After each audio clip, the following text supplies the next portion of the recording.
Музыкальное творчество – это служение Богу. Голос и слух – это дар Божий. И любой, обладающий им, должен делиться этим с людьми, чтобы привести их к Богу. Рождественский концерт есть лучшее доказательство тому. Воспитанники воскресной школы ежегодно умиляют, вдохновляют и дарят надежду сотням сибайцев, пришедших на концерт. Театрализованные представления, стихи, песни, танцевальные номера – все на одну тему – рождение Иисуса Христа.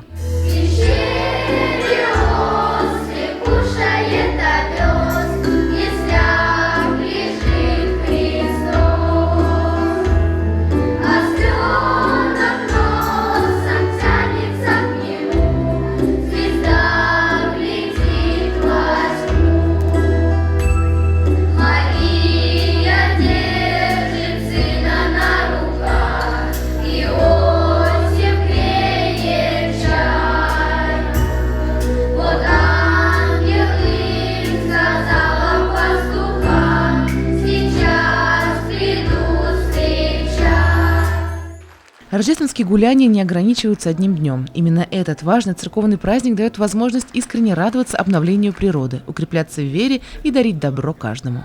Этот праздник всегда был самый радостный и полон такого вот сказочного ожидания новой жизни, нового времени какого-то, нового счастья.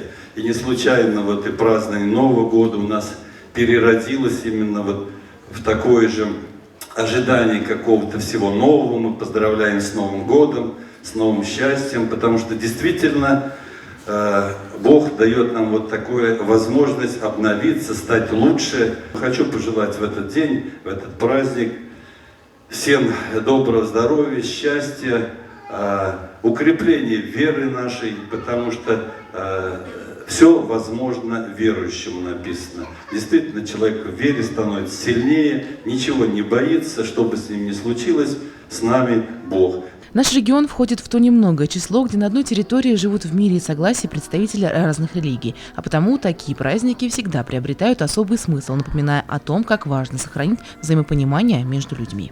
В Башкортостане и в нашем городе созданы все условия для того, чтобы каждая религиозная конфессия могла осуществлять свои благородные миссии.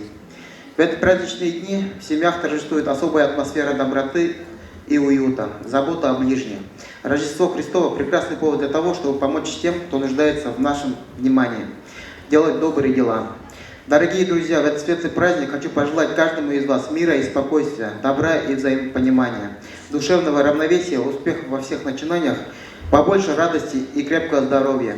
Рождественский концерт стал в нашем городе уже традицией. Это мероприятие одно из немногих, которое прививает детям традиционные ценности, воспитывает у них чувство любви к вечному, духовному и непереходящему. Елена Афанасьева, Радмир Сингулов, Любовь Карпова, телекомпания СТВ.